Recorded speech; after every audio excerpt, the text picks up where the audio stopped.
Хлопзея квахатарскух телехопшра. Взяла шабе тапсу телехопшра о студиях. Ария интеллектуал проекту Ярбан Яба Янба Захзу. Ахшит рокаргуб копшба, милат культуре, о турыхе, милат дырри, о фольклоре, о цаское, о кябыское, рдырраджи яхейт слабло. А проект апцо подунезик пи апсуа база от Конгресса Абзаурала. Ярах укус ямоп апсуа база жларкуар культуры ирцаское рарчере рейкурхаре.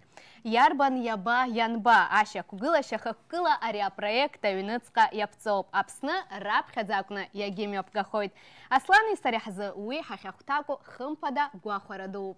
Харада мандас бук шахатуб улап шха зырт пава ухши пызчва хадыра тара амёпкара хазчлым хауп. Яробриам тазги хаптак хукраду ацуб. Избан агзар раб хакапи хахмар шимя пысва ябзороп, а проект абхакапи апепшки. Яробаса губ квахаркан пи раб хаза акна хаяйра гана, а телехопшат дыра тара аторых яналойт. Самое время рассказать об участниках нашей игры. Сегодня в студии состязаются 4 команды интеллектуального творческого клуба «Дюна». Усилиями его участников в Абхазии набрали обороты и стали популярными чемпионаты по интеллектуальным играм «Что, где, когда», «Брейнринг», «Своя игра». Президент клуба «Дюна» Ася Санасян. Здесь на игре она является председателем комиссии по подсчету баллов, набранных по принципу «один правильный ответ, 1 балл». А также участвовать в работе комиссии будет Аляс Айба, ответственный секретарь Всемирного Абхазо-Абазинского конгресса. Спасибо вам за участие. Поаплодируем им.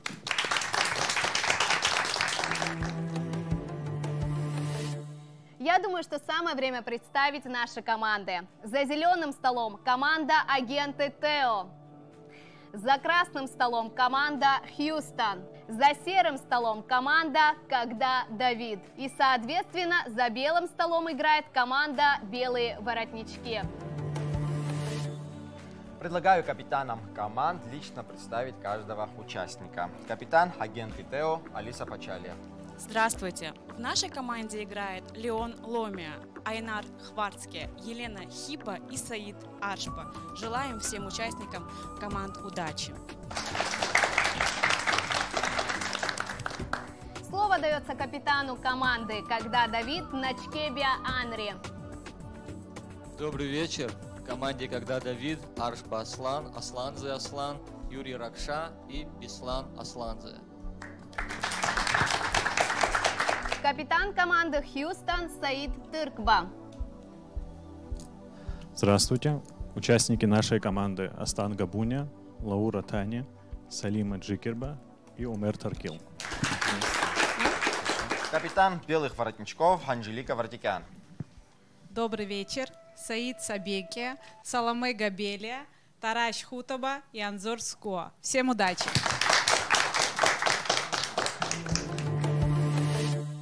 Уважаемым игрокам интеллектуального клуба предстоит ответить на 25 вопросов, разбитых на 6 тематических раундов, один из которых состоит из видео-вопросов, записанных и присланных от наших соотечественников из зарубежных диаспор Турции, Иордании, России, Сирии, Египта, а также раунд с вопросами, присланными из Карачаева-Черкесии от наших братьев Абазин. И именно в этом раунде прозвучит вопрос от председателя Всемирного Абхазо-Абазинского конгресса Мусы Хабалевича Игзекова.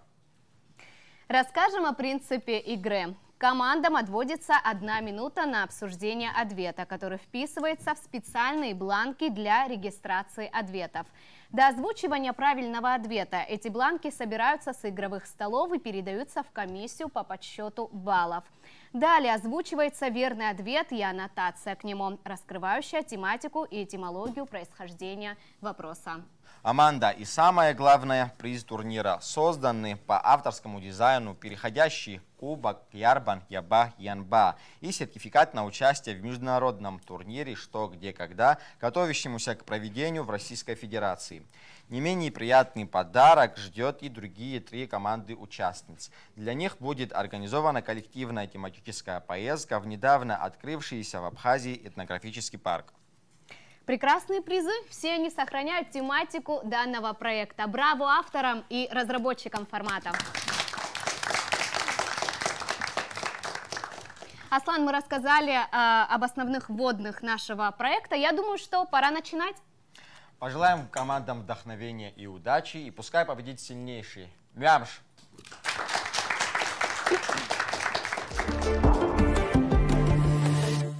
Первый раунд состоит из 4 несложных вопросов с вариантами ответов к ним по принципу тестовой системы.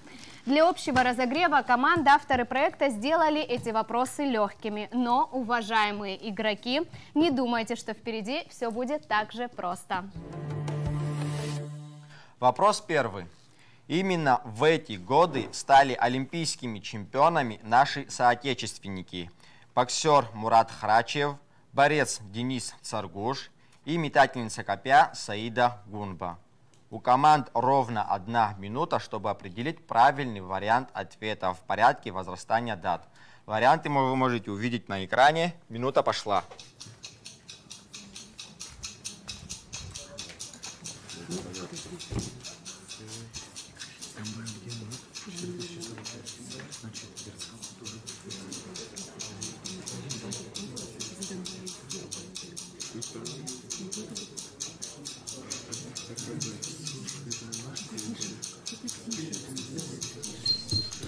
Время обсуждения подошло к концу, ну а наш юный помощник Шамиль Агума соберет бланки с ответами и передаст их комиссии.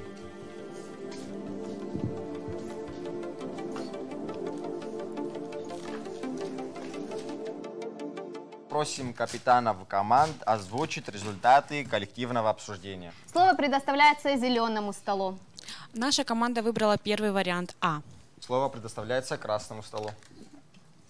Наш ответ вариант А. Слово передаем белому столу. Вариант А. Серый стол, ваша очередь. Вариант А. Итак, правильный ответ вариант А. 1980 год Саида Гунба, 2004 Мурат Храчев, 2012 Денис Царгуш. Правильный ответ дали все 4 команды. Спасибо командам за хорошее начало нашего шоу. Это было очень здорово. Победу разделили все команды между собой. Браво! И как мы и обещали, аннотация к ответу. Мастер спорта международного класса, чемпионка СССР по легкой атлетике, победительница женского полуфинала Кубка Европы и турнира звезд в Японии. Метательница копья Саида Гунба приняла участие в 12-х летних Олимпийских играх, состоявшихся в Москве в 1980 году, и стала серебряным призером. Саида Гунба была санинструктором во время Отечественной войны народа Абхазии. За мужество и отвагу, проявленные при защите Отечества, награждена медалью за отвагу. В 2004 году награждена орденом Ахтзапша 3-й степени за заслуги в развитии спорта в Абхазии. В ноябре 2018 года после длительной болезни ушла из жизни в возрасте 59 лет. Мастер спорта международного класса, двукратный чемпион России, двукратный победитель первенства Европы, чемпион Европы, серебряный призер первенства мира. Абазинский боксер Мурат Храчев завоевал бронзовую медаль в 2004 году на летних Олимпийских играх в Афинах. В 2015 году назначен вице-президентом Федерации бокса Карачаево-Черкесской Республики. Заслуженный мастер спорта России, трехкратный чемпион мира, трехкратный чемпион Европы, пятикратный чемпион России, абхазский борец вольного стиля Денис Царгуш в 2012 году на 30-х летних Олимпийских играх завоевал бронзовую медаль в весовой категории до 74 килограмм. В июле 2020 года Денис Царгуш избран президентом Федерации вольной и греко-римской борьбы Абхазии. Итак, внимание, следующий вопрос. В 1918 году он и его революционный отряд был окружен белогвардейцами в абазинском ауле Шахгиреевском.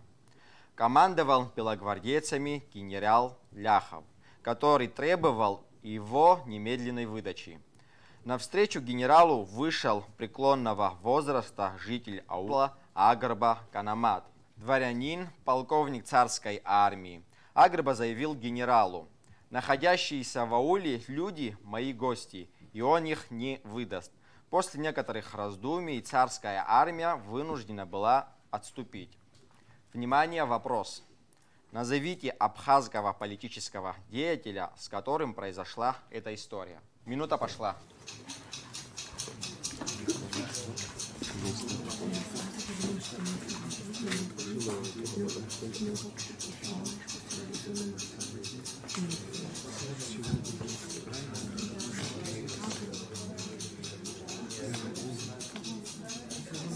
Итак, время истекло. Команды сдают бланки с зафиксированными ответами. Просим капитана озвучить ответы команд. Слово предоставляется зеленому столу. Симон Басария.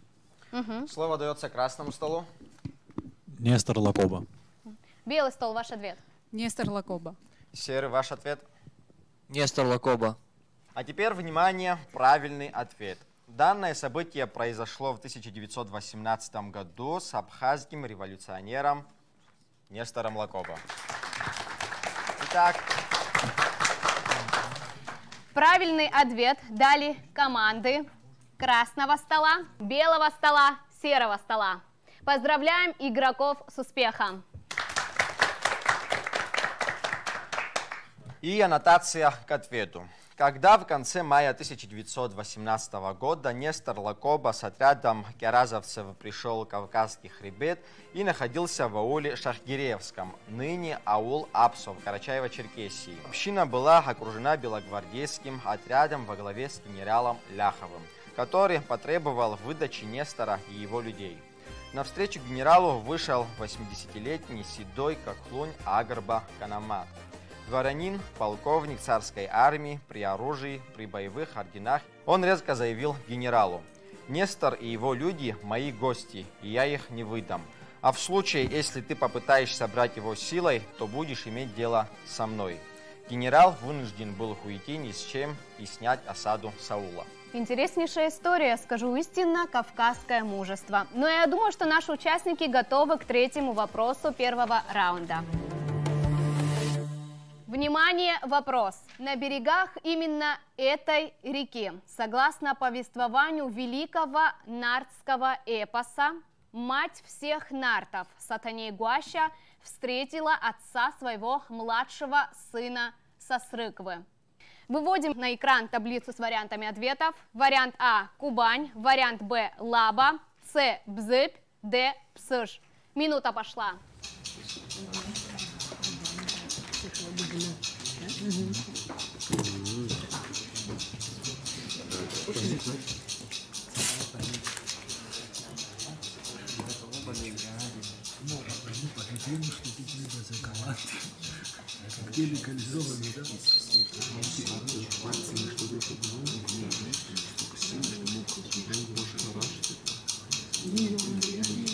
Команды, время обсуждения истекло. Команды готовы сдать бланки с ответами.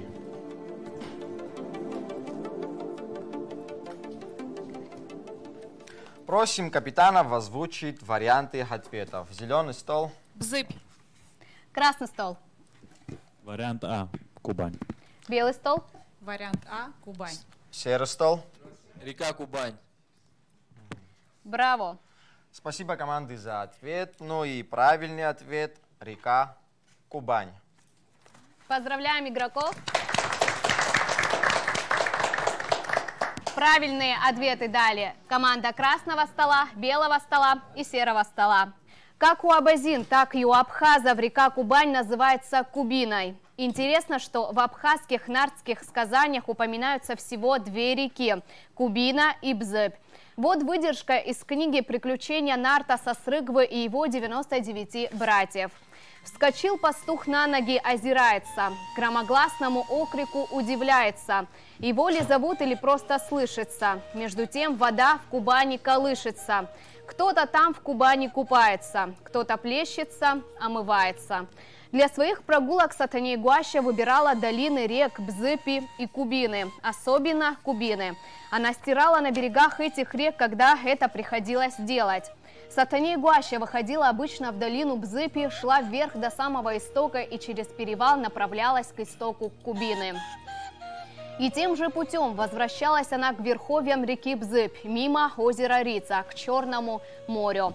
Поднимаясь в горы или спускаясь в долину, она любила окунуться в холодную воду этого озера. Вапсны уже понимали, когда Сатанейгуаща купалась в Рице, от ногой купальщицы исходил свет, похожий на свет восходящего солнца.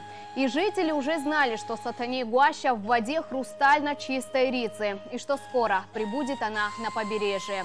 Случалось и так, что Сатанейгуаща пряла пряжу, прогуливаясь по долинам Бзыпи и Кубины. Отдыхая, она купалась в реках, и от нее постоянно исходил все тот же чудесный свет. Она сверкала без солнца и луны. Спасибо, Аманда. Очень поэтично прозвучали эти строки. Нардский эпос – это великое эпическое произведение, объединявшее исторической памятью весь Кавказ. И следующий вопрос о не менее масштабном явлении на Кавказе. Итак, внимание, 4-й вопрос. Какое из предложенных расположений горных кавказских вершин верно, согласно расстановке по высоте от самой высокой и самой малой? Внимание на экран. Минута пошла.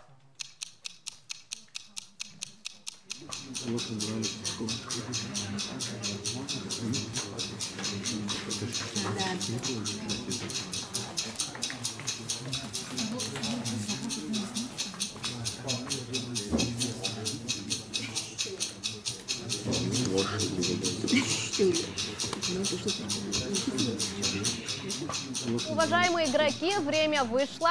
Мы готовы принять ваши бланки с ответами. Просим капитанов команд огласить ваши ответы. Зеленый стол, вам Вариант слово. Б. Красный стол. Вариант С. Белый стол. Вариант Б. Серый стол. Вариант Б. Итак, правильный ответ – вариант Б. Эльбрус 5642 метра, Дамбай-Ульген 4046 метров, Ирцаух 3683 метра, Псыш 3489 метров. Итак, ответами могут гордиться команды зеленых, белых и серых столов. Эльбрус – высочайшая вершина России. Она находится на Северном Кавказе, на границе между Кабардино-Балкарией и Карачаево-Черкесией. Эльбрус считается эталоном природной красоты и символом здорового образа жизни. Не так давно легендарная вершина стала лауреатом конкурса «7 чудес России». Существует почетный мировой рейтинг, который составило агентство «7 вершин».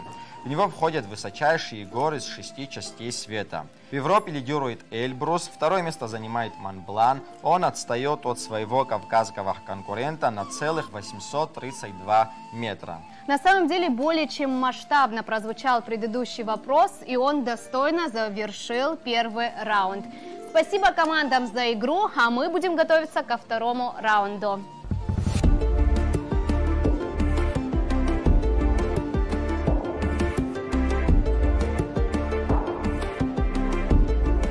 Итак, второй раунд состоит из 4 вопросов на логическое построение ответа. То есть у участников шоу будет возможность дойти до правильной версии логическим путем. Желаем логических озарений нашим игрокам. И начинаем. Внимание, вопрос. В произведении Фазилия Искандера автор писал: «Удержать ее так же невозможно, как остановить падающее дерево». Абазинский богатырь Азнур-Лиев спокойно гнул пальцами гвозди, а также отрывал от земли не художественную, а вполне живую ее. Уважаемые знатоки, у вас будет минута на размышление, чтобы назвать ее. Минута пошла.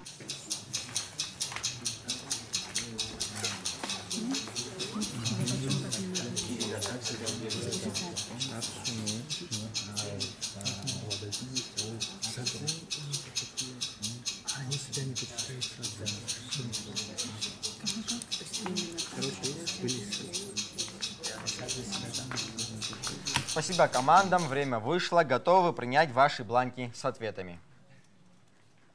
Команды, вам слово. Зеленый стол. Лошадь. Красный стол. Лошадь. Белый стол. Женщина. Серый стол. Река. Итак, правильный ответ – лошадь. И на этот вопрос ответили правильно команда зеленого и красного стола. Отрывок о лошади по имени Кукла из произведения Фазилия Искандера «Лошадь дяди Кезыма». Она стала поворачивать голову, и я понял, что удержать ее так же невозможно, как остановить падающее дерево. Она перешла в галоп, замелькало что-то зеленое, ударил сумасшедший ветер, словно на этой скорости была совсем другая погода. А на фотографии вы видите 50-летнего Азнаура Лиева, поднимающего лошадь.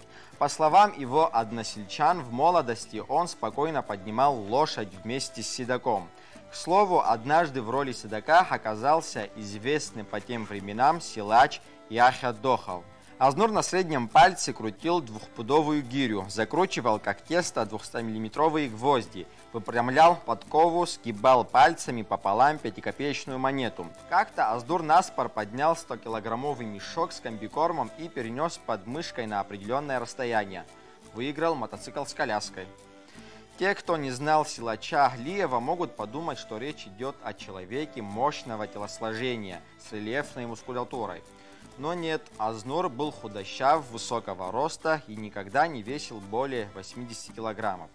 Вашему вниманию на экране свидетельство о рождении Азнура Лиева. Итак, я думаю, что команды готовы к следующему вопросу. Внимание! Второй вопрос второго раунда. Согласно данным профессора, члена Высшего совета ВААК Вячеслава Андреевича Чирикба, садзы в Турции называют себя именно так. Но вот жители одноименного абазинского аула именно так себя не называют. У игроков ровно 1 минута для того, чтобы назвать термин, скрывающийся за фразой «именно так». Время пошло.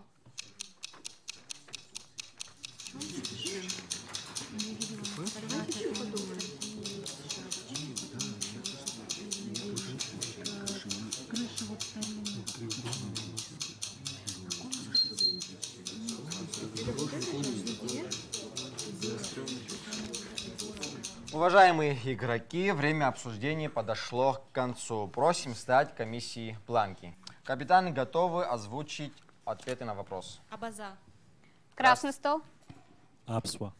Белый стол. Апсо. Серый стол. Абаза. Спасибо за ваши ответы. А правильный ответ – Апсва. Верный ответ дали команды красного и белого столов. Вячеслав Чирикба в своей статье «Садский диалект абхазского языка и его говоры», которую посвятил своей садской бабушке и Заханым Дамеевны Мкялпха, пишет: как писал еще в первой половине XIX века немецкий автор Фридрих Боденштедт, лично побывавший у садзов на их родине. Как и остальные абхазы, садзы называли себя Апсуа, а свою страну Апсн. Ситуация эта сохраняется и поныне. Обе садские группы Халцис и Цвыджи имеют абхазское самосознание и самоназвание. Апсуа называется также абазинский аул в Адыге-Хабельском районе, Карачаево-Черкесия.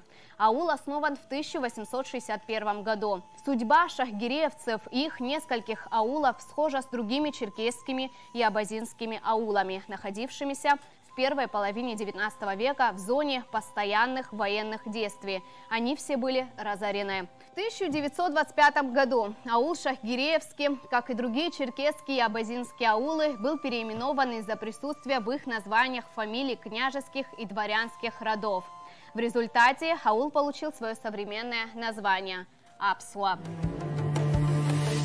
Переходим к третьему вопросу второго раунда. Абазинские женские головные уборы обычно бывают такой формы. У абхазов же такими традиционно были мужские головные уборы, жилье и предметы обихода, связанные с виноделием, а также крыши старинных абхазских домов. О какой форме идет речь? Минута пошла.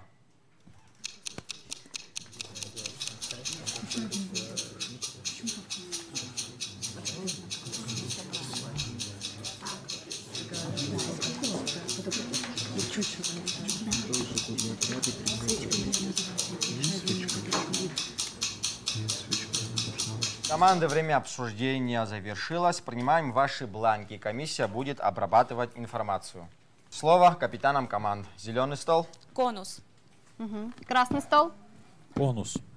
Белый стол. Конус. Серый стол. Наш ответ конус. Спасибо капитанам за интересные версии. А правильный ответ нам поможет представить наш юный помощник Шамиль Агумава. Он является солистом детской хореографической студии Уарада. Шамиль принес нам предметы, которые проиллюстрируют правильный ответ. Итак, правильный ответ – конусообразная форма. Речь идет о конусообразной форме женских и мужских головных уборах, традиционной абхазской хижины и корзины для сбора винограда. По достижению совершеннолетия абазинской девушки надевали на голову шапку хилпа – золотая шапка, или разныхилпа – серебряная шапка. Шапки эти известных трех форм. Первая – цилиндрическая с конусообразным верхом, вторая – цилиндрическая с закругленным верхом, третья – в форме усеченного конуса. Башлык имеет также коническую форму. Раньше его носили под шапку. Традиционно он шьется из цельного полотнища, сложенного вдвое и выкроенного в форме конусообразного капюшона и двух длинных овально закругленных концов. Конусообразная плетеная корзина для сбора винограда амчыш. Свой путь от лозы до кувшина спелые душистые гроздья винограда начинают в плетеной корзине. Корзина эта имеет коническую форму с острым концом. Когда корзина наполняется, ее спускают на землю веревочным лифтом. Конусообразную форму имеет одно из традиционных абхазских плетеных жилищ – аквадж. В старину жилища именно такого типа были наиболее распространены в Абхазии. Они встречались всюду, но более всего в горных и предгорных районах. И мы продвигаемся дальше по перечню вопросов проекта Ярбан, Яба, Янба. Также без помех, как и корзина амцыш, полная спелым душистым виноградом акачеч. Внимание, четвертый вопрос второго раунда. Шанхай, Сингапур, Стамбул, Монреаль, Баку. Дополните представленный список еще одним городом, расположенным на Кавказе. Время пошло.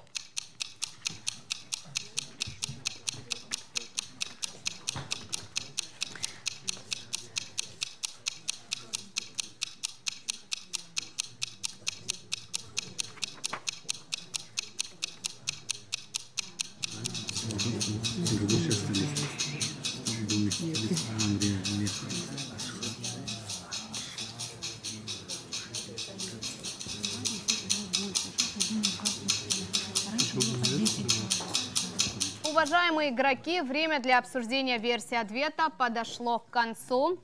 Наш юный Шамиль Агумава собирает ответы команд. Просим капитанов огласить ответы. Зеленый стол. Сочи. Красный стол. Сухум. Белый стол. Сочи. Серый стол. Сухум. Спасибо командам за версии ответов. А правильный ответ – Сочи. Итак, правильно на этот вопрос ответили команда зеленого и белого столов. Выше были представлены города, в которых проходят гонки Формула-1. С 2014 года Гран-при России проводится в городе Сочи на автодроме в Олимпийском парке. Интересно, что художник команды Ferrari для плаката к Гран-при в 2019 году использовал абхазское название Сочи Хача. Хотя оно и было написано немного с ошибкой. Но тем не менее, нам, как автохтонному народу этого региона, было приятно увидеть такой рекламный постер. Второй раунд завершился. Очки распределились следующим образом. Белые воротнички – 7 баллов. Когда Давид – 5 баллов. Агенты Тео – 5 баллов. Хьюстон – 6 баллов. Мы готовы начать третий раунд, но прежде есть обязательные слова благодарности, которые должны прозвучать в рамках этой программы. Команда Всемирного Абхазо-Абазинского конгресса благодарит Абхазскую государственную телерадиокомпанию в лице Ирины Шотовны Агрба и коллектив канала за истинное партнерство и активную поддержку проекта Ярбан, Яба, Янба. Без такого профессионального партнера, заинтересованного в высоком результате, работа над проектом не была бы такой результативной. Мы начинаем третий раунд нашей игры, где вниманию игроков будут предложены интерактивные вопросы, построенные на национальной музыке. Желаем удачи игрокам! Итак, первый вопрос третьего раунда. Внимание, черный ящик.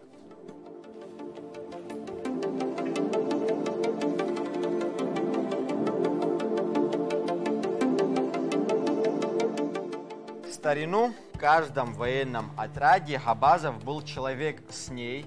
Такие люди всегда шли впереди войска и побуждали идти вперед остальных.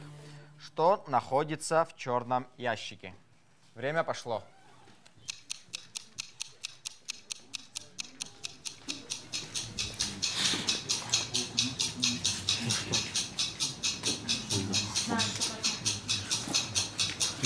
Оно мое. Что можно не смотреть, а что можно заботиться?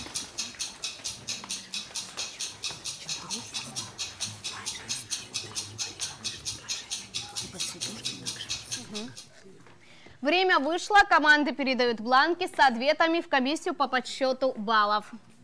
Уважаемые капитаны, предоставьте ваши версии ответов. Абхерца.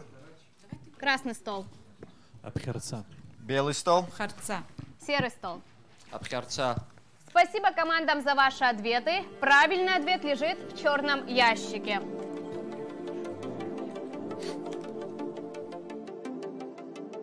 Итак, правильный ответ – Абхерца.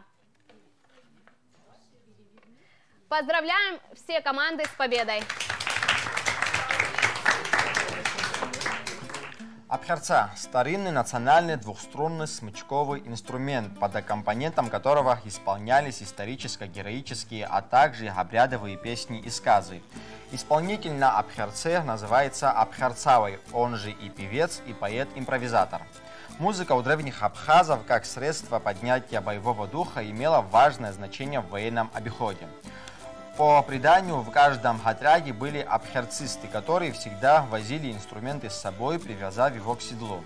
Во время похода впереди шедший воин играл на абхерце. Если его убивали, то следующий подхватывал инструмент. Этот факт нашел отражение в самом названии инструмента – абхерца. В буквальном переводе с абхазского значит «то, что побуждает идти вперед». В перерывах между воинами слагали песни, восхваляющие героев и обличающие трусов. До нас дошли песни о подлинно народных героях Пшкати Паманча, Напхакягуа, Джири Паданакай и другие, которые исполнялись под аккомпанементом абхерца. Интереснейший вопрос сейчас прозвучал. Как же многообразна традиционная музыкальная культура нашего народа?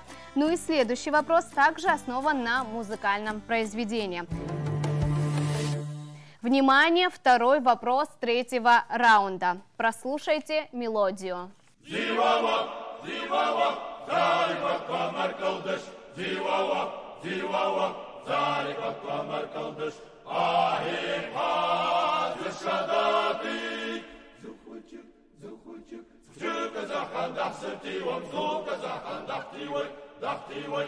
Назовите обряд, совершаемый под эту народную абхазскую песню, и назовите предмет, который объединяет этот абхазский обряд с русской масленицей. Минута на обсуждение пошла.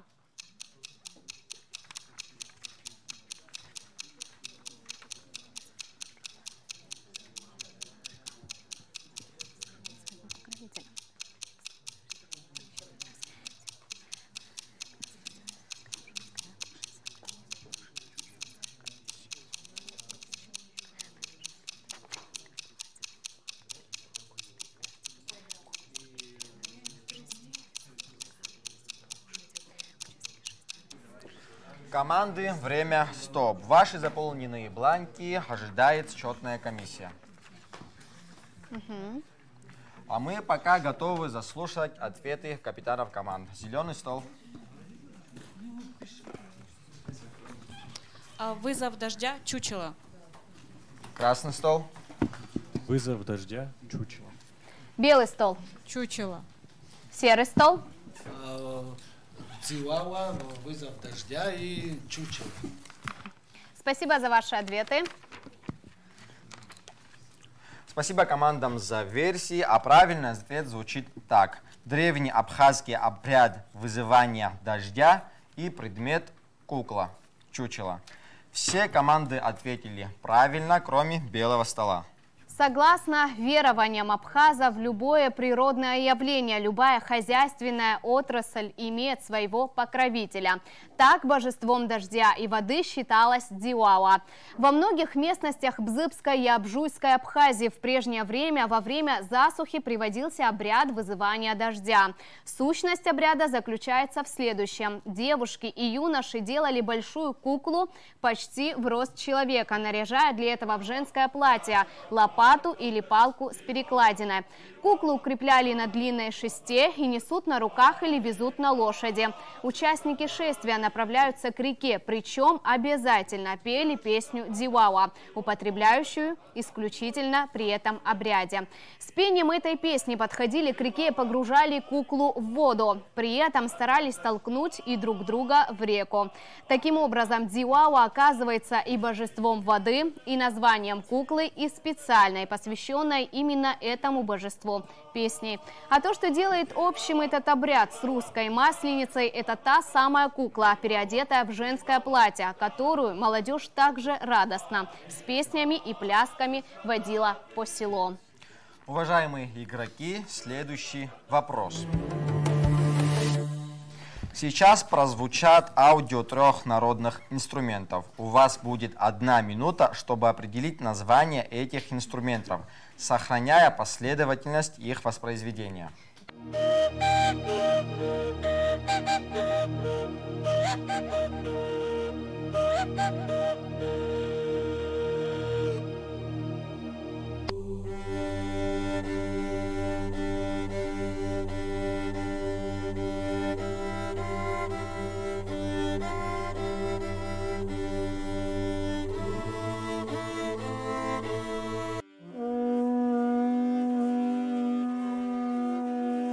Вы должны определить название этих инструментов, сохраняя последовательность их воспроизведения.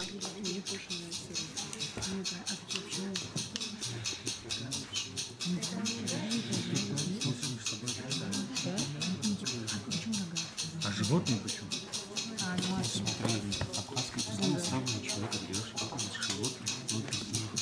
Итак, минута истекла. Игроки готовы предоставить бланки с ответами на этот музыкальный вопрос. Капитаны, вам слово. Зеленый стол. Ачарпын, Абхерца, Абык. Красный стол. Джарпан, Абхерца и Горн. Белый стол.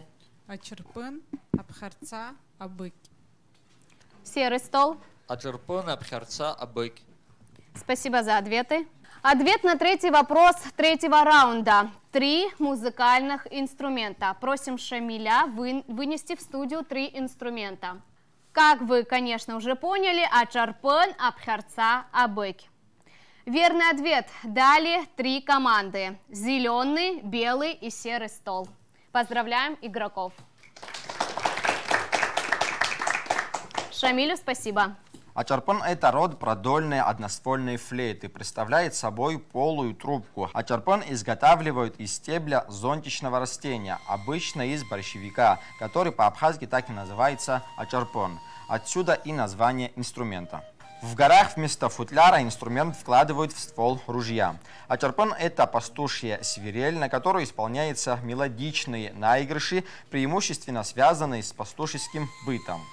Так, например, пастухи в горах Абхазии специальной мелодией аосархуга, буквально с абхазского, то, чем овец заставляют кушать траву, созывали коз и овец на пастбище. Абхерца – старинный национальный двухструнный смычковый инструмент. По строению абхерца представляет собой деревянный лоткообразный корпус. В середине корпуса приклеена сосновая смола, о которой натирают волосы смычка.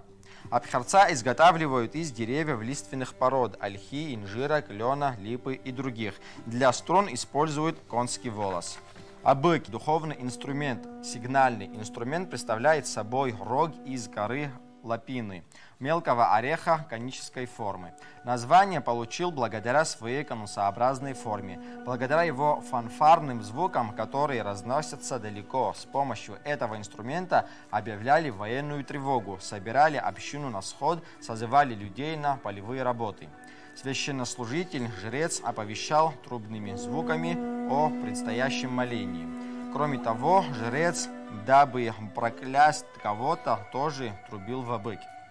Третий раунд завершен. Команды прошли ровно половину пути к финишу. Лидирует по результатам 3 раундов команда белого стола 9 баллов.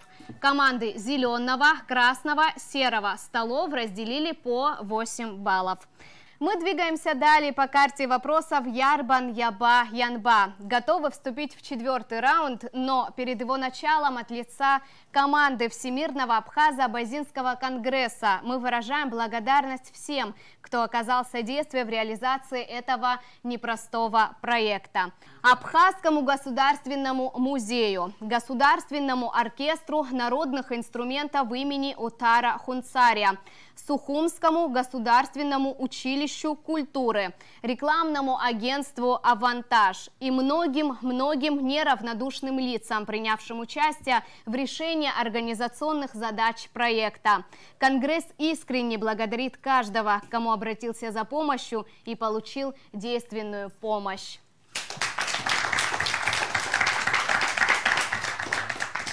Да, партнерство очень важно в работе над такими проектами, особенно если миссия организации в объединении и развитии братских отношений.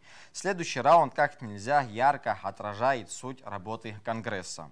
Игрокам предстоит ответить на 5 видеовопросов, специально снятых и присланных от наших соотечественников из зарубежных диаспор Турции, Иордании, России, Сирии, Египта и Карачаево-Черкесии.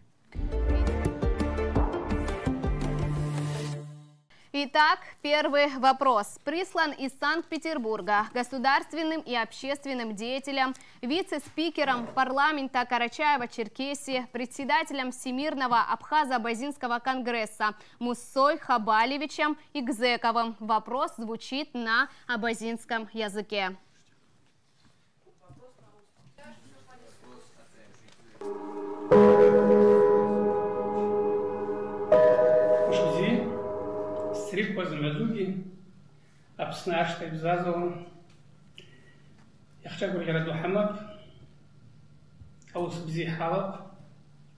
Добрый вечер, родные мои жители Апсна. Сегодня у нас радостный день, большое событие.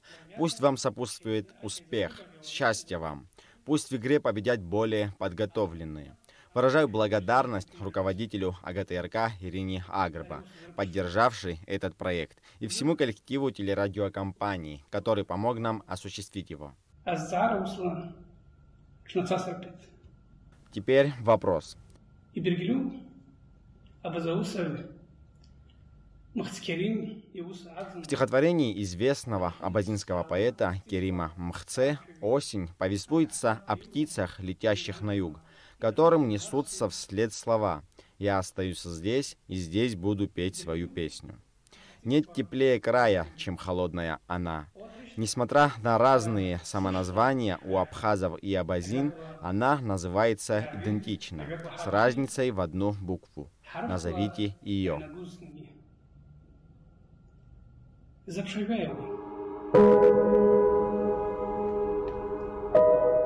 Минута пошла.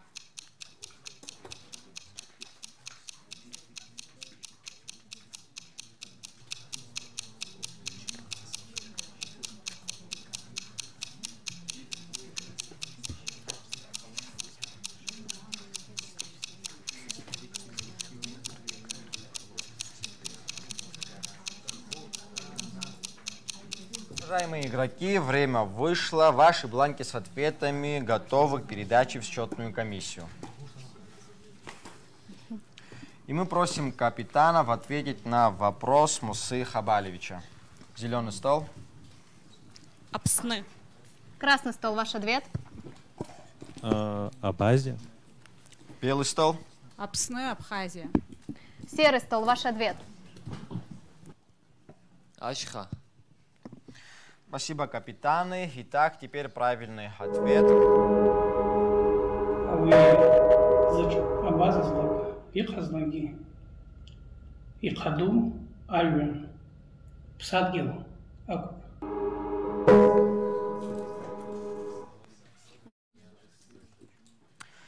Итак, ответ на этот вопрос. Главное слово для каждого абаза – Родина.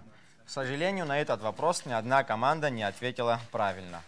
Речь идет о родине, название которой на абазинском Псадгил, а на абхазском Апсадгил. Образ воробья символизирует не только веру в лучшее будущее, но и верность своей холодной родине. Со всей определенностью эта мысль выражена в стихотворении «Осень», где с приходом осени птицы собираются в стаи и улетают на юг, а маленький воробушек с пожелтевшего дерева кричит им вслед: «Вы легко оставляете холоду край, который вывел вас на свет, и уноситесь в теплые края. Я же остаюсь здесь, и здесь буду петь свою песню. Нет теплее края, чем холодная моя родина». Предпочтение холодной родины всем иным теплым и экзотическим местам. Такая позиция не может не вызывать уважения. Но когда эту позицию выражает не какой-то представительный авторитетный образ, а неприметная малая птаха, впечатление усиливается многократно. Да, яркий образ стойкости и преданности создал Керем Махце. Наши участники тоже стойко держат курс на победу. Впереди еще 12 вопросов, и мы продолжаем.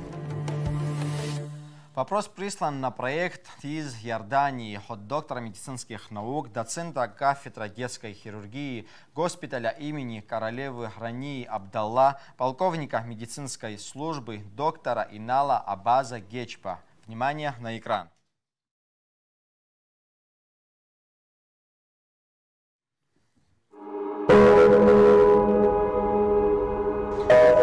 Приветствую Абхазию, Чебзия. Рад принять участие в интересном молодежном проекте. Чем больше мы будем знать об истории и этнографии нашего народа Абаза, тем крепче наши связи, где бы мы ни были, где бы мы ни жили. Моя профессия врач, я детский хирург. Живу и работаю в Иордании. И вопрос, который я задам, тоже из сферы медицины. Желаю вам удачи, а теперь, внимание, вопрос. Пытаясь ее умилостивить, абхазы обращались к ней как к золотой прекрасной Зосхан. С абазинского языка она переводится как украшающая кожу. Из-за массивности, которую она приобрела в Европе в средние века, появилась поговорка: «Немногие избегут ее и любви». Желаю вам удачи, крепкого кавказского, абхазского здоровья и до скорой встречи на родине. Успехов вам. Это был.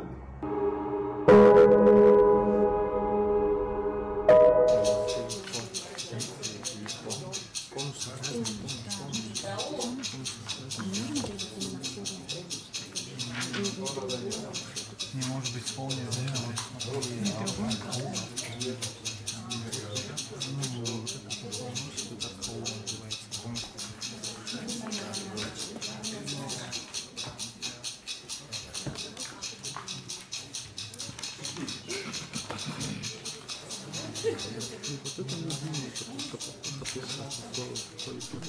Капитаны готовы озвучить ответы. Зеленый стол. У нас было два варианта: чума или оспа. Мы выбрали чуму. Красный стол. Наш вариант чума.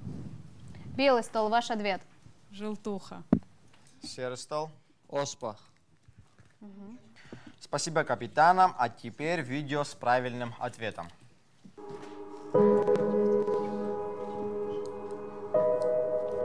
Ответ – оспа.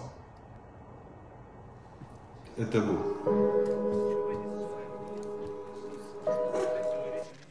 Итак, верный ответ – оспа. И верный ответ дали команда за серым столом. Поздравляем. Большой страх сравнительно с другими болезнями. В старину у абхазов вызывало заболевание оспой. Считается, что эта болезнь имеет своего божественного покровителя и лечится иначе, чем другие болезни. Повелителем оспы считается Зосхан. Судя по рассказам стариков, до выселения в Турцию абхазы почти совершенно не знали оспы. Занесли ее к ним псковцы и ахчепсковцы, когда в 1864 году выселились из родных гор в Турцию. С тех пор Заусхан или Ахи Заусхан, то есть Золотой Заусхан, сделался общепризнанным патроном оспы, а вместе с тем и распорядителем других болезней. При лечении оспы у абхазов и других народов Кавказа воспрещается употребление каких-либо лекарств. Этим можно лишь рассердить Зосхана и тем усилить болезнь. Вместо всякого лечения ублажают Зосхана, ставят для него угощения, даже для его лошади кладут солому. Затем собираются около больного, веселятся, играют на абхарца, танцуют, как бы радуясь прибытию дорогого гостя. Поют песнь Ахи Зосхану, прося его быть милостивым к больному. В комнате, где лежит больной оспой, воспрещается разводить огонь, а также вносить туда кипяченую воду. Около того дома, где лежит больной оспой, не позволяют стрелять. Наше следующее видео прислано Гехад Абазой, представительницей абхазо-абазинской диаспоры Египта. Внимание, черный ящик. В данный момент Гехад является аспиранткой Калифорнийского университета в городе Санта-Барбара по специальности антропология. Внимание на экран.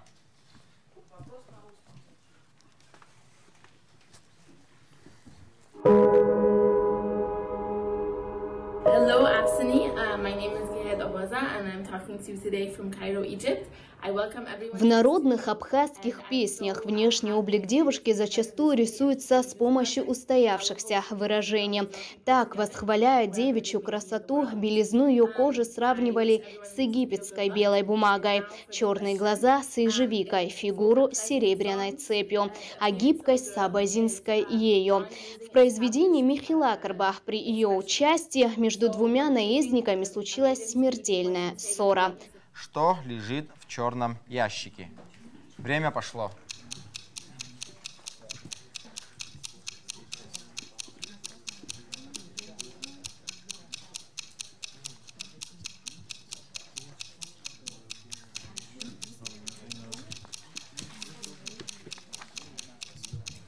Минута закончилась. Наш юный помощник собирает бланки с ответами команд. Слово предоставляется капитанам. Зеленый стол, ваше слово. Плеть. Красный стол. Плеть. Белый стол. Плеть. Серый стол. Плеть. Спасибо за ваши ответы.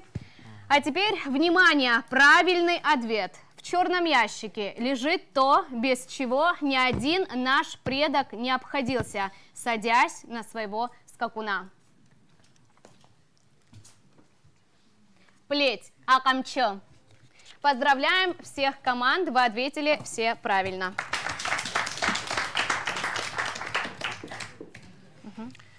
Михилакарба, новелла «Гость». Я убил человека, его друзья погнались за мной, чтобы отомстить за него. За что же ты убил его?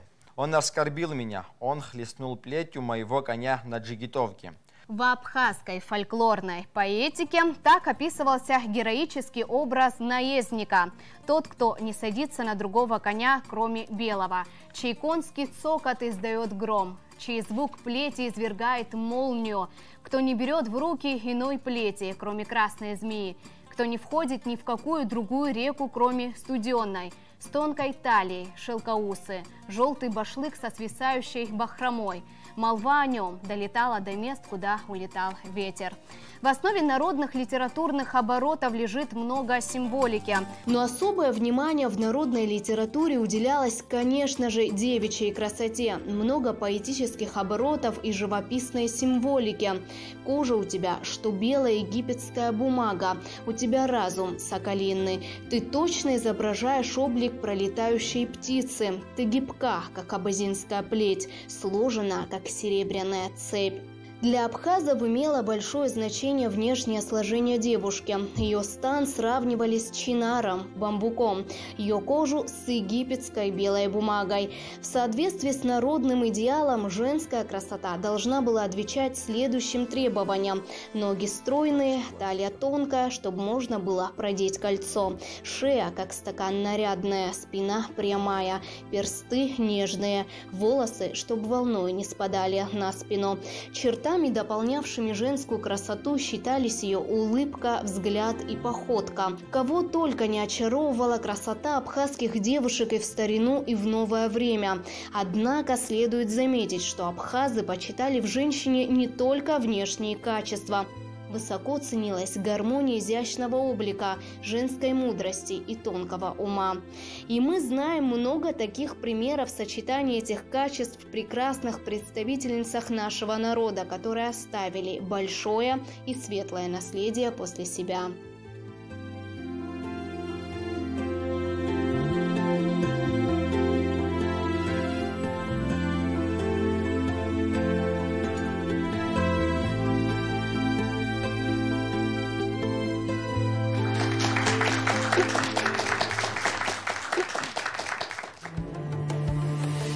И следующее видео прислано из Турецкой Республики нашим соотечественникам, главой регионального отделения ВААК в Турции и экс-председателем Федерации абхазских культурных центров в Турции большим меценатом Ахметом Хапат.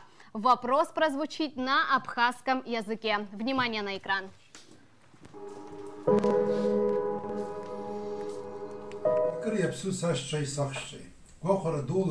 Апсна зеге абзира шамас фашасхуд.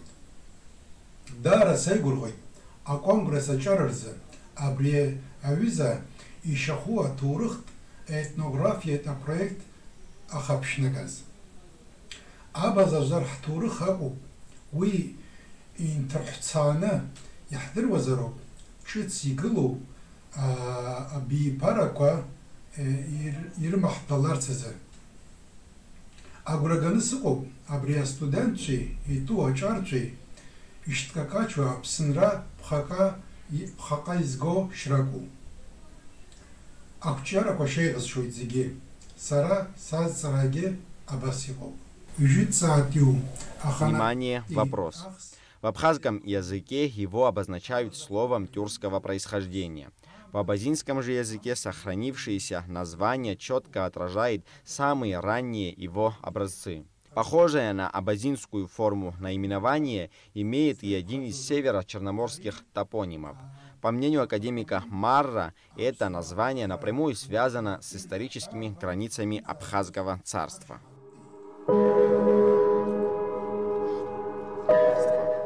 Время пошло.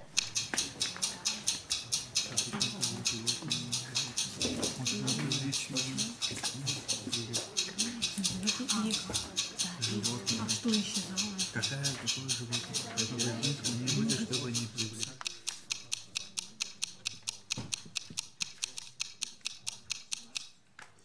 Уважаемые игроки, обсуждение завершено. Передаем бланки в комиссию по подсчету. Просим. Угу. Капитаны команд, ваши версии ответа. Зеленый стол. Анапа. Красный стол. У нас нет ответа. Белый стол, ваш ответ. Тамга. Серый стол. Анапа. Наш. Так. Хаждар Рыго Зладу Абирак. Анапа. Интересные версии у вас команды, но ответ звучит так. Шамиль, просим в студию. Предметом гордости народа Абаза – флаг. На абазинском – Анып, на абхазском – Абирак. И, к сожалению, ни одна команда не дала правильный ответ. Самые ранние из известных изображений абхазских знамен можно увидеть на культовом камне, найденном на горе Гуараб в верховьях бассейна реки Кадор. Позднее изображение руки станет одним из наиболее часто встречающихся символов на исторических знаменах народа Абаза. При этом в абхазском языке флаг обозначается заимствованным тюркским словом «абирак», а в абазинском используется слово «аныp», имеющее два равнозначных значения – «рука» и «флаг». Надо сказать о том, что этот термин «аныp» сохранился по сей день и в кабардинском языке. Следующий вопрос прислан из Сирийско-Арабской Республики, нашей соотечественницей, замечательной стойкой женщиной Жансет Казанба. Джансет – супруга генерала Уалида Маршан, героически погибшего в боях против международного терроризма за свободу Сирии. Уалид Маршан был военным и общественным деятелем Сирийской Арабской Республики, являлся заместителем руководителя службы безопасности Сирии. Много помогал абхазам во время Отечественной войны народа Абхазия. В мирное время внес весомый вклад в признание Абхазии Сирийской Республикой. В этой войне семья Маршан понесла много потерь. Джансет оплакала двоих сыновей. Анзора, ему было 27 лет, и Аслана, ему было 17 лет. Светлая память героям, нашим братьям по крови. Сегодня Джансет Казанба занимается широкой общественной деятельностью, является руководителем фонда памяти погибших в военных действиях в Сирийской Арабской Республике. По просьбе Конгресса Джансет Казанба записала видео-вопрос для нашего проекта. Вопрос звучит на арабском языке. Выводим видео на экран.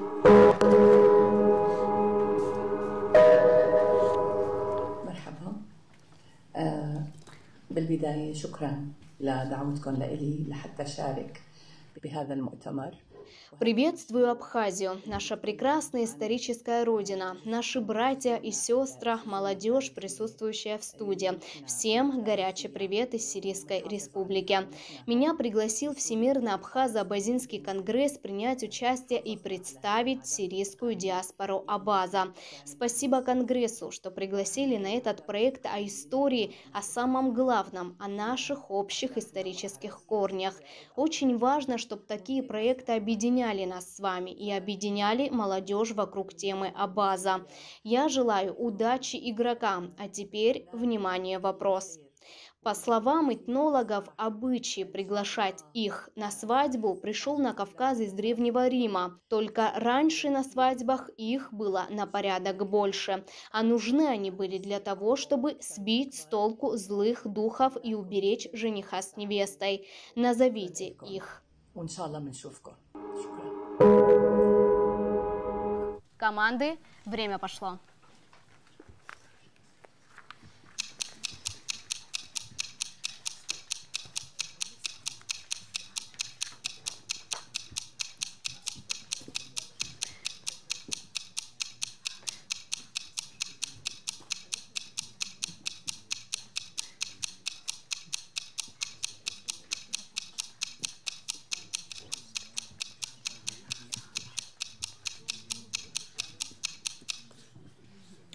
Команды, время стоп. Наш юный помощник собирает бланки с ответами команд.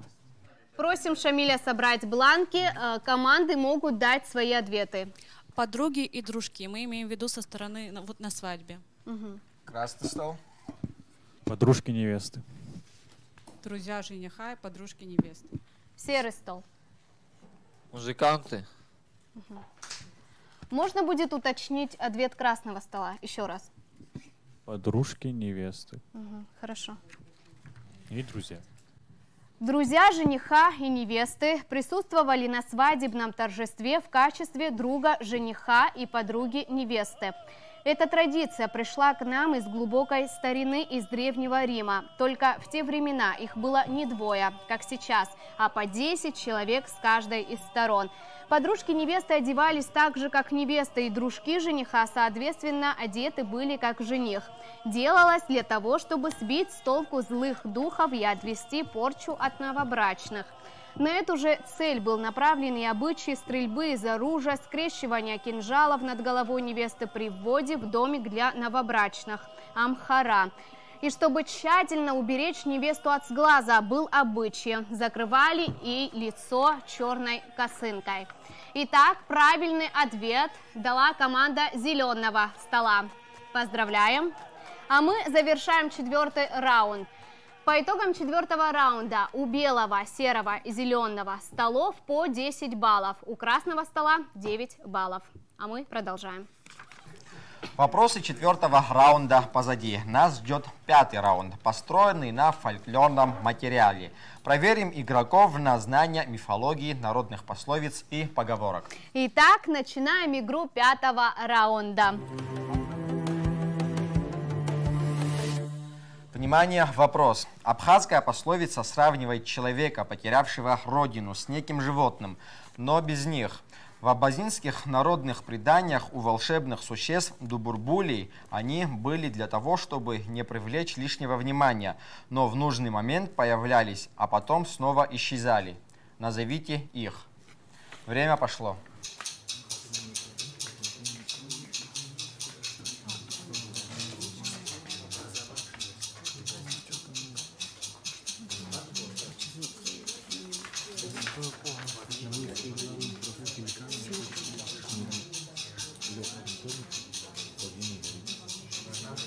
С помощью льда образовался враг.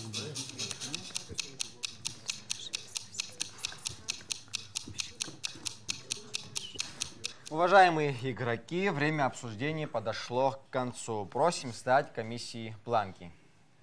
Капитаны, просим вас озвучить коллективное мнение ваших команд. Крылья. Угу. Красный стол, ваш ответ. Крылья. Угу. Белый стол. Крылья. Серый стол, ваш ответ. Крылья. Итак, правильный ответ – крылья. Поздравляем все команды. Абхазская пословица гласит: «Человек, потерявший родину, как птица без крыльев».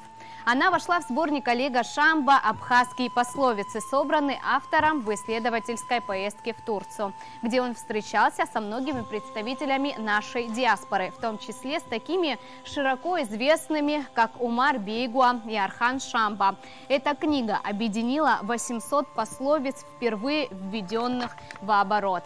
А вот образное сравнение с дурдулями, персонажами из абазинского сказания, как Какупщ Какана убил Хададжида на абазинском нечисть. Выращивал он чудесных крылатых коней, что не удавалось никому. Такие кони назывались дурдулями. Крылья выходили у них из боков, а потом снова убирались. Образ крылатого коня из абазинского сказания, безусловно, перекликается и со сказочным скакуном Арашем из нардского эпоса, который обладает необыкновенной физической силой. На нем можно передвигаться не только по земле, но и под землей и в небесах. Переходим ко второму вопросу 5-го раунда. Согласно абазинской загадке, он в огне не горит, в воде не тонет. С помощью образовавшегося его и своей смекалки герою нардского эпоса Сосрупа удалось победить одного из неизменных врагов нардов. Минута пошла. С помощью образовавшегося его. Так же было сказано? Ничего еще? И огня? В огне не горит, в воде не тонет, смекалки.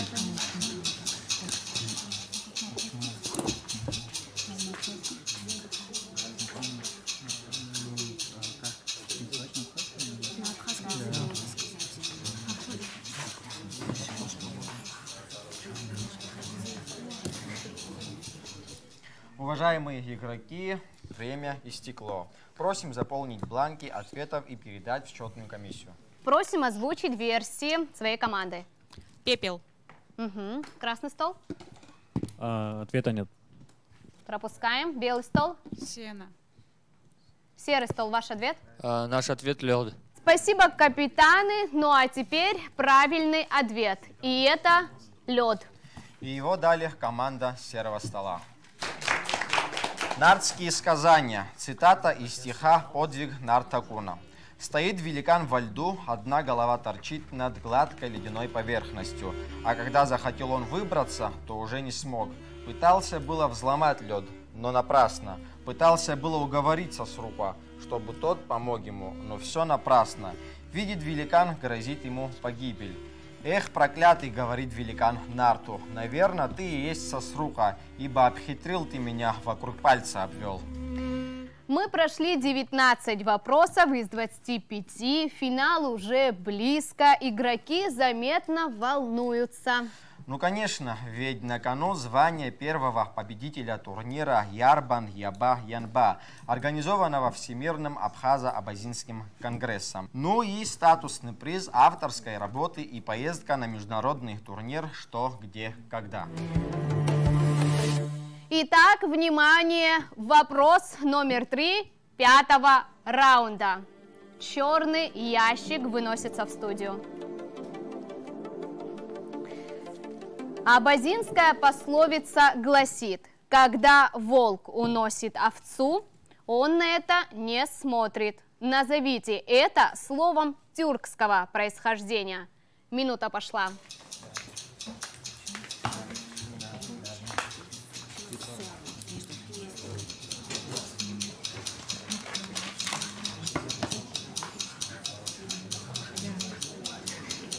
Тогда, значит, наверное, второе.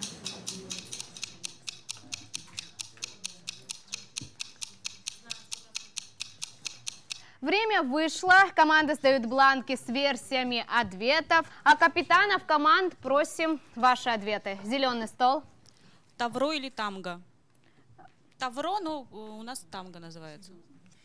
Спасибо за ответ. Красный стол. У нас нет ответа. Белый стол. У нас нет ответа. Белый стол пропускаем. Серый стол, ваш ответ. Бурдюк. Спасибо за ваши ответы. Ну, а в этом вопросе правильный ответ – тамга. Спасибо за ваши ответы. Правильный ответ дала команда зеленого стола. Аплодисменты.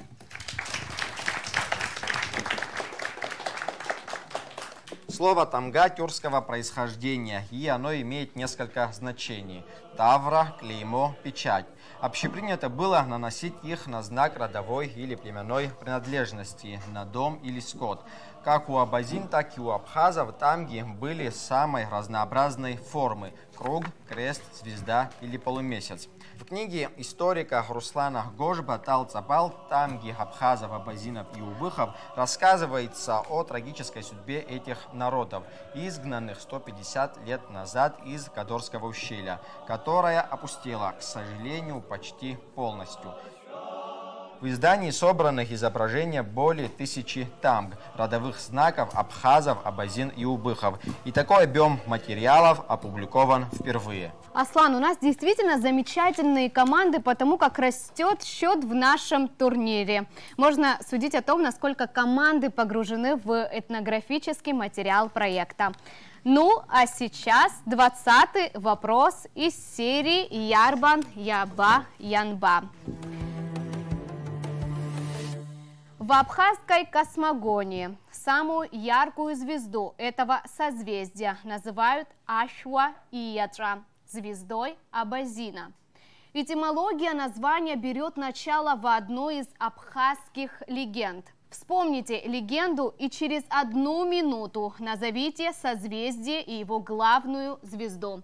Время пошло.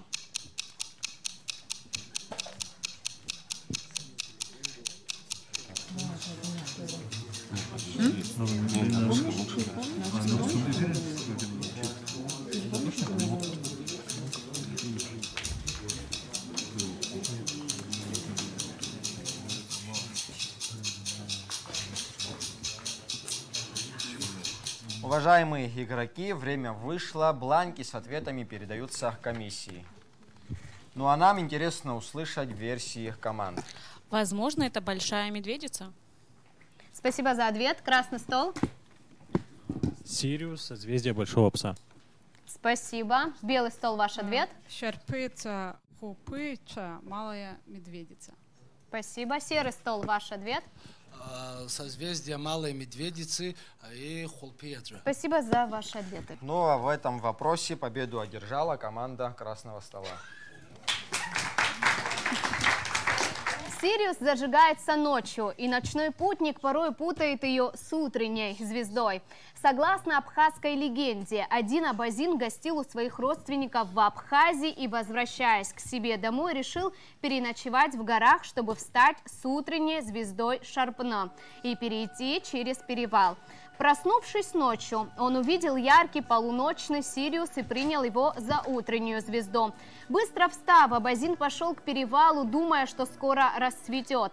Но путеводная звезда потерялась среди других звезд, и путнику пришлось продолжать опасный путь в кромешной тьме. Недолго шел абазин, ибо сорвался в темноте со скалы и погиб. С тех пор эту полуночную звезду называют звездой абазина. Легенда записана со слов Нестора Канжаря в селе Колдафара в 1975 году. На этой ноте мы завершаем 5-й раунд. У серого и зеленого столов по 12 баллов. У белого и красного столов по 11 баллов. А мы продолжаем и переходим в 6-й раунд.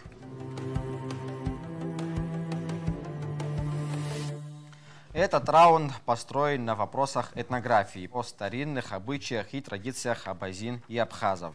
Начнем этот раунд с вопросов, специально присланных для проекта Ярбан Яба Янба Марьяной Кармовой, нашей сестрой из Абазашта.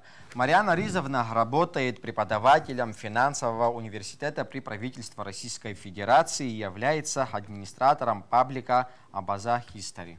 Внимание, вопрос! Исторически у народа Абаза существовали многофункциональные предметы, с которыми были связаны не одна, а многие традиции. Назовите атрибут, использовавшийся помимо основной своей функциональной нагрузки, в том числе даже в качестве передачи информации без использования слов, при помощи которого можно было невербально изъяснять следующее. Не надо спешить, давайте подумаем. Я устал от ненужных и пустых слов.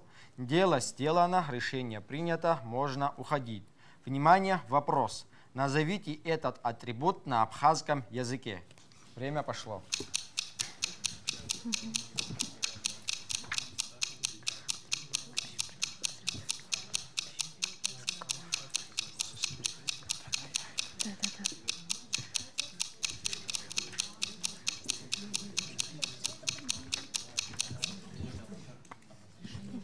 Команды, время обсуждения подошло к концу. Традиционно сдаем бланки с вашими ответами комиссии.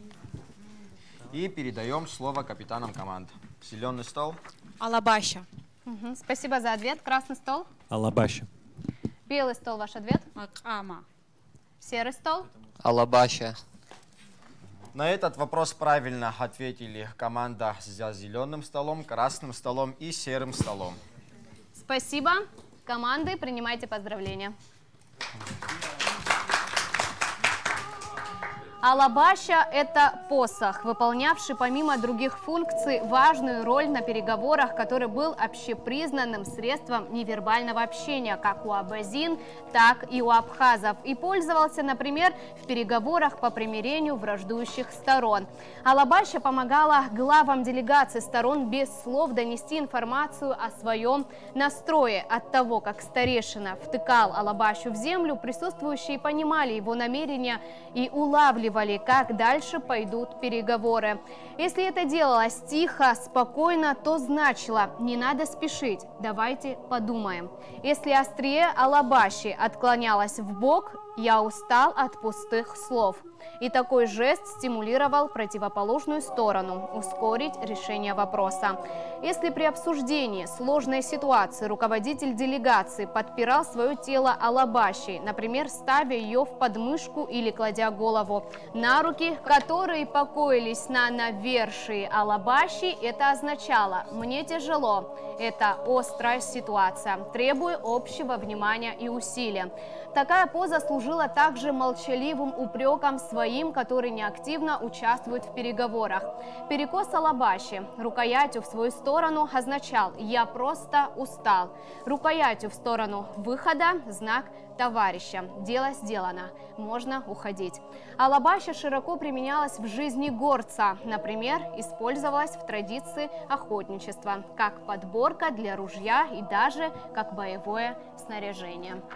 Интересно, сколько сейчас в наших деревнях старейшин все еще держат алабаща и пользуются этим невербальным языком общения. Все-таки хочется верить, что этот язык не исчезнет бесследно. Ну а мы продвигаемся дальше. По карте вопросов проекта Ярбан, Яба, Янба на кону 22-й вопрос. Внимание, вопрос. В старину ваабазашта это преподносилось особым гостям на свадьбе, а также это ваабазашта и сегодня используют во время проведения обряда первого шага ребенка. Но вместе с тем это присутствует и на поминках. Однако в Абхазии это используется только как поминальный атрибут. Назовите это на абхазском языке. Минута пошла.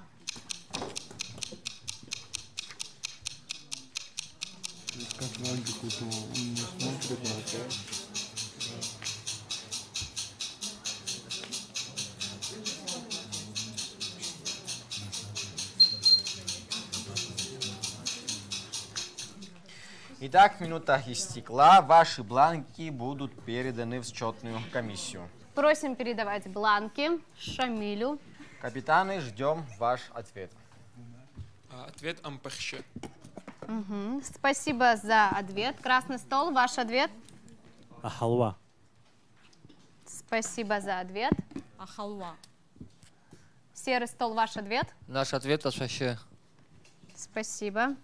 Спасибо капитанам. Из предложенных командами вариантов у нас есть верный ответ. Но прежде хочу сказать о том, что этот вопрос, а вернее ответ на него особенный. То, что было предметом вопроса и скрывалось за кодовым словом, сейчас будет внесено в студию.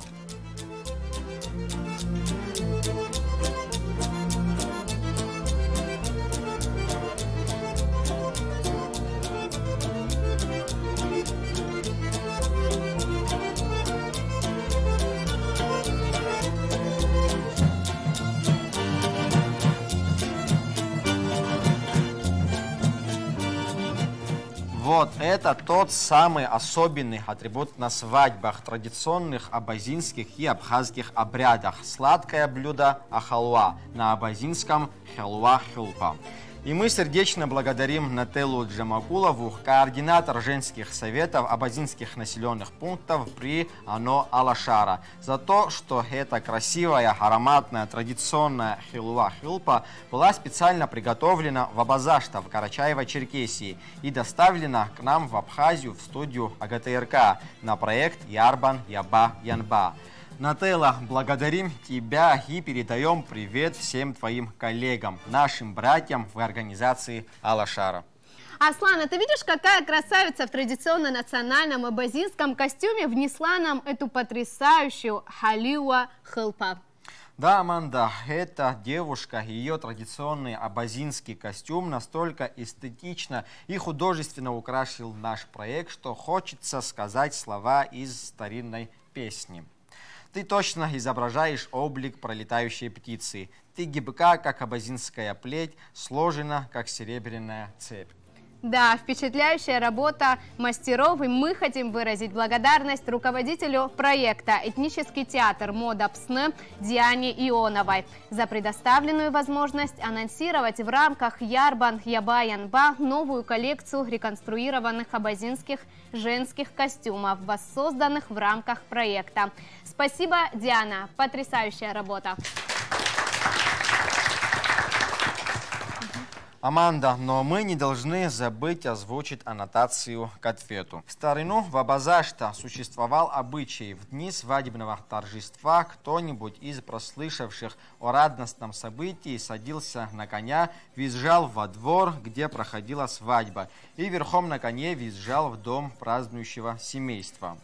Шутками и здравицами Лавкач радовал гостей и требовал подарка от хозяев праздника. В знак благодарности за особое внимание и мастерство наездника одаривали халуа хилпа.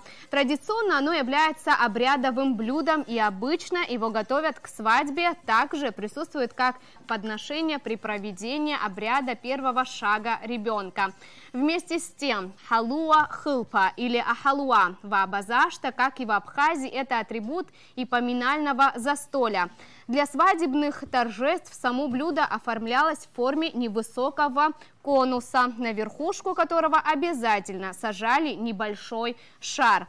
Так вот, этот шар и имел главное предназначение. За столом можно, да и нужно было есть халву, отрезая кусочки от конуса. Но шар на его макушке никто не трогал.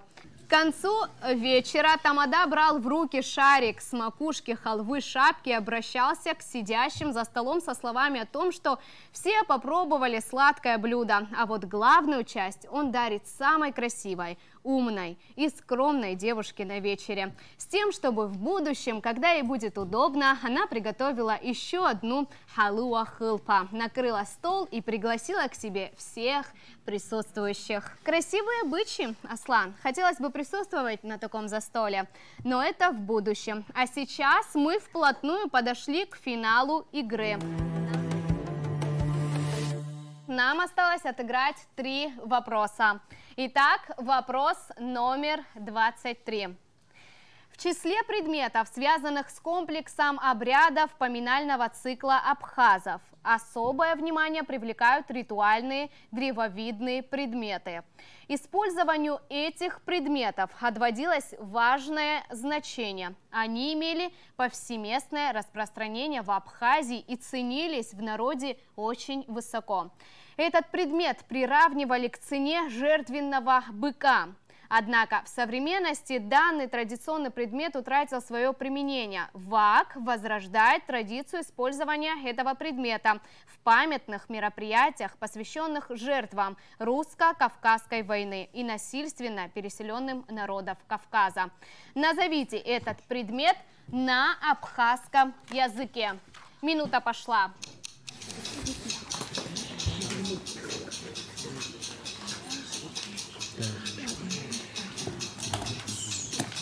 Да, он не древовидный. Понял, что это? Я знаю, что это. Древовидный. Да, оно плетется специально, это делается девушки и мальчики, Валера и Дима, я не делаю. Я не знала, нам это делать. Они делали вот на 21 мая.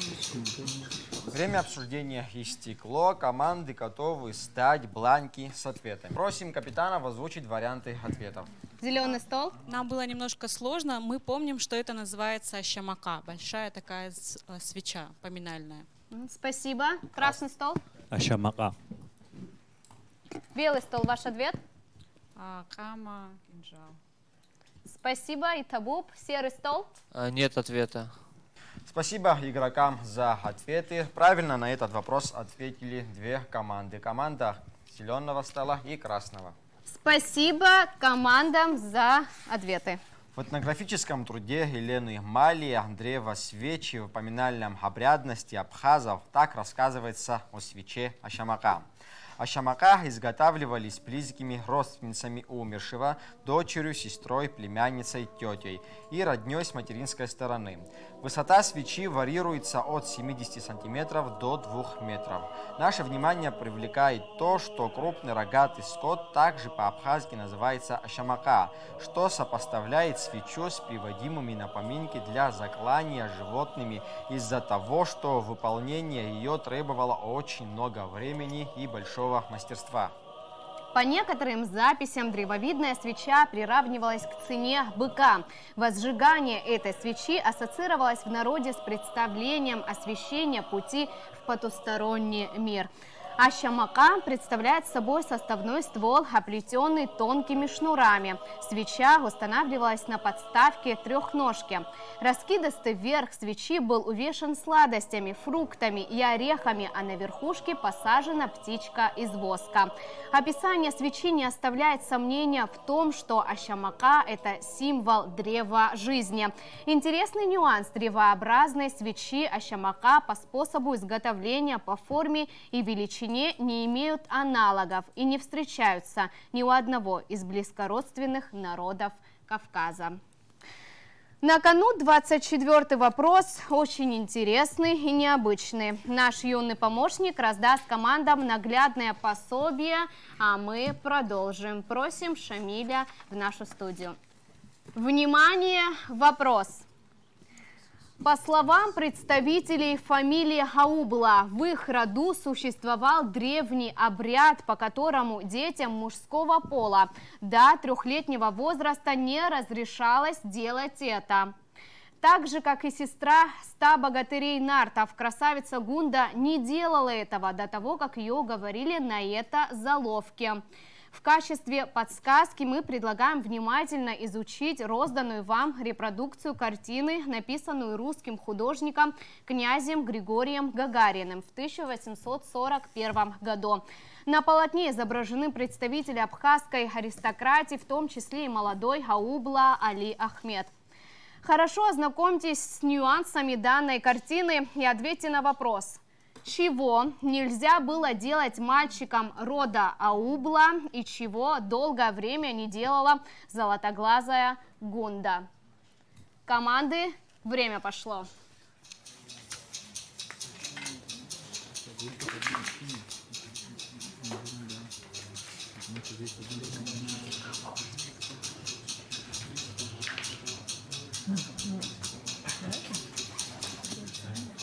Пускай внимательно посмотрите.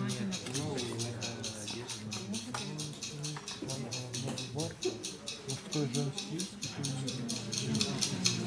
Надо внимательно запомнить.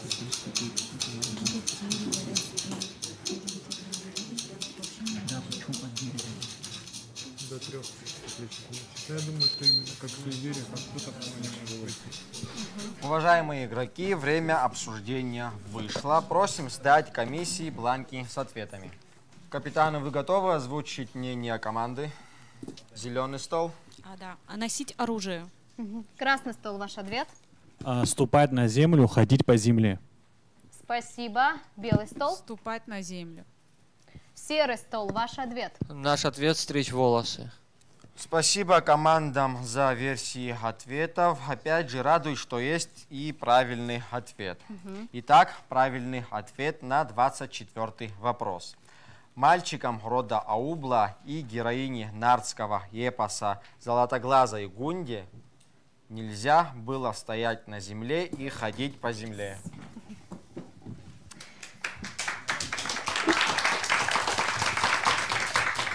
Нарты горячо любили сестру свою, воспитывали с большим старанием и берегли ее. Жила она в Хрустальной башне. Ноги ее никогда не касались земли. Все, чего бы ни пожелала Гунда, подавалось прямо в руки и без промедления. Гунда прекрасная, мы знаем, братья запрещают тебе ступать на землю, но мы, твои заловки, очень хотели бы пообедать с тобой. Если бы явилась ты к нам, то нам показалось бы, что мы владеем целым светом. Гунда колебалась, она боялась оставить Хрустальную башню и тем самым нарушить запрет братьев. Но ей хотелось походить по земле, и она согласилась, и сошла Гунда с башни, заняла место среди заловок.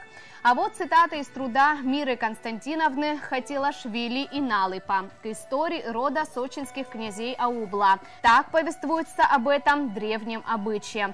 О странном обряде рассказал в 1990 году представитель этого рода, абхаз из потомков махаджиров Садзов, Аубла, Икмет и Шферипа. Позже тот же сюжет был записан и от Аубла Зосхана.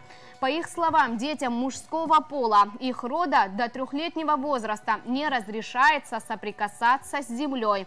Все это время их носят на руках. По исполнению ребенка 3 лет в центре двора на земле расстилают козью шкуру и ставят на нее босоногого мальчика. При этом читают специальную молитву.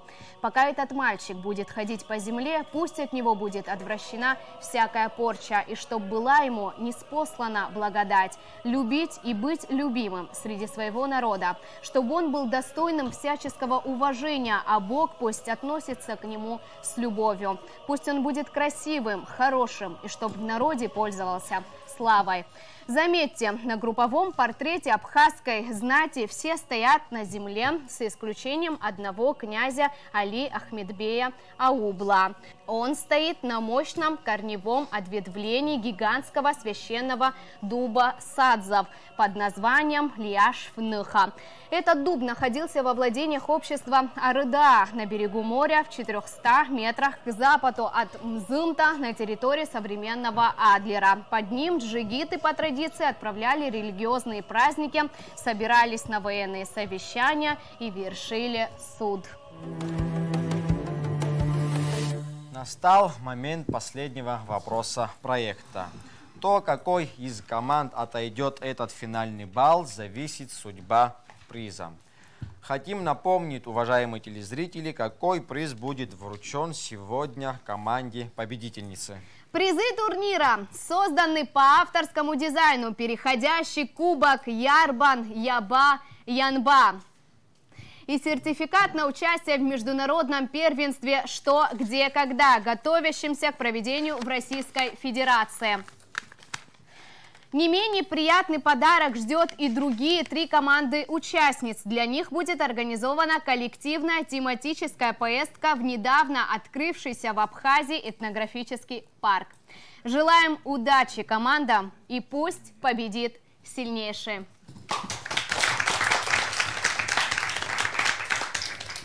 Внимание, вопрос. В 19 веке Уабазин, община, нанявшая его на определенный срок, обязывалась не только построить ему дом на время нахождения в общине, но и выделять ему землю и освобождала его на период найма от всех хозяйственных занятий. Основные составляющие его деятельности у абхазов имеют общее название ахнышна – 3 руки. В научном труде Владислава Григорьевича Арзенбах указывается, что нардские тексты поясняют, что ахнышна – это его части тела. Назовите его. Минута пошла. Да. Нет, вообще это профессия деятельности. Типа, если был определенного нанимания.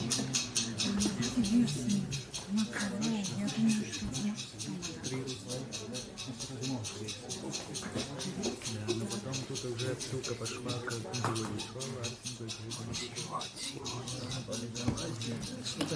сборная Франции чемпион. Нет. Но потом тут уже отсылка пошла к Время стоп! Игроки готовы предоставить бланки с ответами. Бланки лежат у них на столах. Угу. Шамиль, спасибо. Капитаны, вам слово. Зеленый стол. Кузнец. Красный стол, ваш ответ. Кузнец. Угу. Белый стол. Кузнец. Серый стол, ваш ответ. Кузнец. Спасибо капитанам за версии ответа. Аслан, озвучь судьбоносное для команд слово. Ответ на последний вопрос последнего раунда – кузнец. И на этот вопрос все команды ответили правильно. Браво! Да, команда-победитель уже, скорее всего, радуется, но мы ждем официальных данных от счетной комиссии. И пока идет эта работа, предлагаем аннотацию к ответу последнего вопроса. Владислав Григорьевич Арзенбах в своем труде к истории культа железа и кузнечного ремесла пишет: «Кузня – это не только мастерская, в которой изготавливают орудия труда. Она почитается как священное место, где присягают, приносят жертвы божеству Шашвы Абжныха, дают обеты и молятся. Священными являются и важнейшие инструменты, используемые в кузне. Это наковальня, клещи и молот. Они именуются ахнышна – 3 руки. Все 3 руки кузни неприкосновенны для посторонних лиц. Они передаются по наследству от отца к сыну. Нардские тексты поясняют, что ахнышна – это части тела кузнеца. Правая рука – молот, левая – клещи, левое колено или оба колена – наковальня. Цитата из песни о том, как появился на свет герой со срока. «Пока не позовешь Айнара Кузнеца, от камня не отделить тебе лица. Ступай на запад и на восток.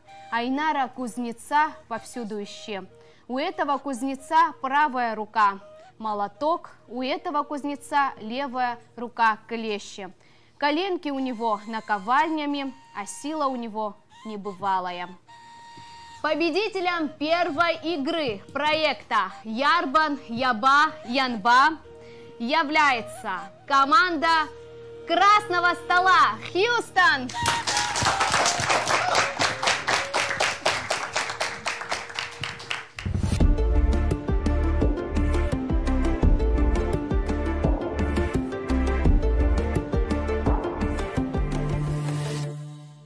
Итак, мы готовы к церемонии награждения. Для вручения призов проекта Ярбан Яба Янба приглашаются исполнительный секретарь Всемирного Абхазо-Абазинского конгресса Инар Гицба и руководитель женских советов Всемирного Абхазо-Абазинского конгресса Гета Ардзенба.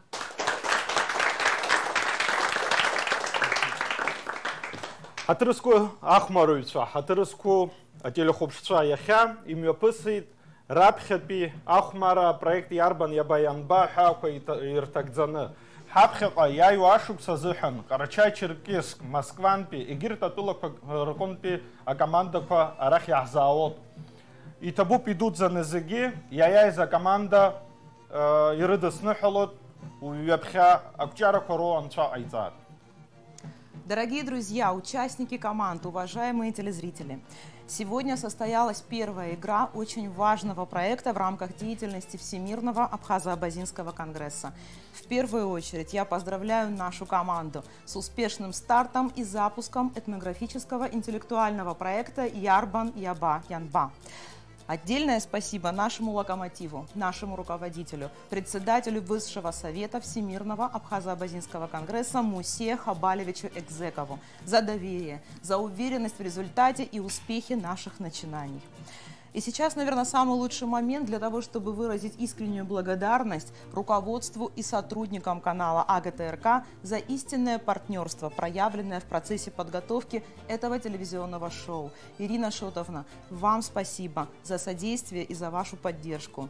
Но самое главное поздравление мы адресуем, конечно же, игрокам команд интеллектуального клуба «Дюна» за то, что преодолели все барьеры, вышли за рамки привычного и сделали вместе с нами это телевизионное шоу. Наша совместная команда проекта планомерно шла к сегодняшнему дню. Мы много работали и очень довольны результатами игры. Надеемся, что проект полюбится телезрителям канала и они будут ждать следующих эфиров. Ну а прямо сейчас мы готовы перейти к церемонии награждения. Приглашаем капитанов команд для вручения дипломов участников проекта. Дипломом за участие в игре Ярбан Яба Янба награждается команда «Белые воротнички». Поздравляю. Дипломом за участие в игре Ярбан Яба Янба награждается команда «Агенты Тео». Поздравляю. Дипломом за участие в игре Ярбан Яба Янба награждается команда «Когда Давид». Поздравляю.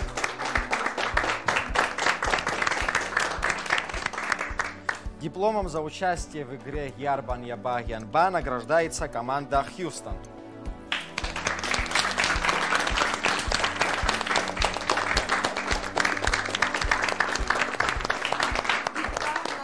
Тот самый момент, когда мы готовы чествовать победителя. Команда, выигравшая первую игру интеллектуального шоу Ярбан Яба Янба. Команда «Хьюстон».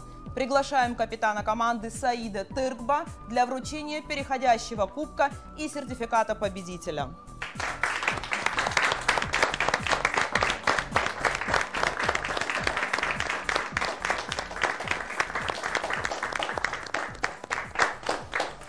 Саид, наши поздравления, дальнейших успехов и побед. Саид,